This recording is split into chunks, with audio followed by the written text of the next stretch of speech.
नमस्कार प्रिय दर्शक बंधु केबे भी परिस्थिति आगरे हार मानिबे नहीं कहीं ना आपण चेष्टा कले परिस्थिति को मध्य आराम रे बदलाई दे पारिबे। जीवन साथी गरीब हेउ पछे किंतु भल हेबा निहाती जरूरी। जेपरी आपण को सी सम्मान करुथिबो कहीं ना गरीबी तो दूर करा जाय पारिबो किंतु गोटे मनीष खराब मनीष सहित सारा जीवन रहिबा बहुत कष्टकर। यह जरूरी नुहे आमे सबु शिक्षा बहिरु करिवु, किछि शिक्षा जीवन आउ संपर्क मिली थाए मध्य। प्रत्येक मनीष पाखरे किछि ना किछि भल गुण थाए किंतु मनीष ताकु चिन्हि न पारी निजको अन्य सह तुलना करी जीवन रे दुखी होई थाए।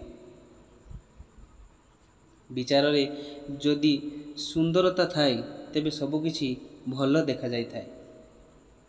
निजर आजिर दिन को केबे एहा कहिकी बर्बाद कर नाही, मो पाखरे कालीर समय अछि।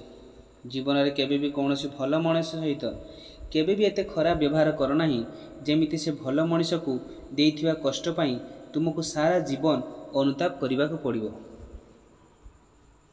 जे जीवन रे क्षति सहिबार साहस रखि थाए सी ही लाभ को पाई पारिबो।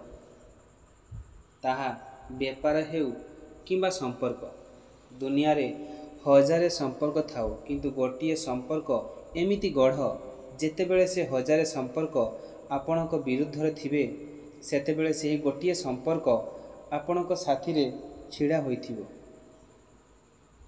प्रेम रे जदि सच्चोटता थाए तेबे से आपणकर परीक्षा नुहे अपेक्षा निश्चित करिवो।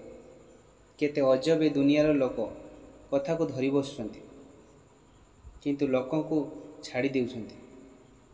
कहा जीवन रे रही जदि आपन को बारंबार अपमान हेबा को पड़ुथाए तेबे ता जीवन रो एमिति चली जाओ जेमिति ता जीवन रे केबे आसी नथिलो। अभिमान भी ता उपरे कर जहा उपरे आपन को ए विश्वास थिबो कि से आपन को मनाई नेबो। कांदिबा द्वारा कष्ट सरी जाई न थाए किंतु मन को टिके शांति मिली थाए।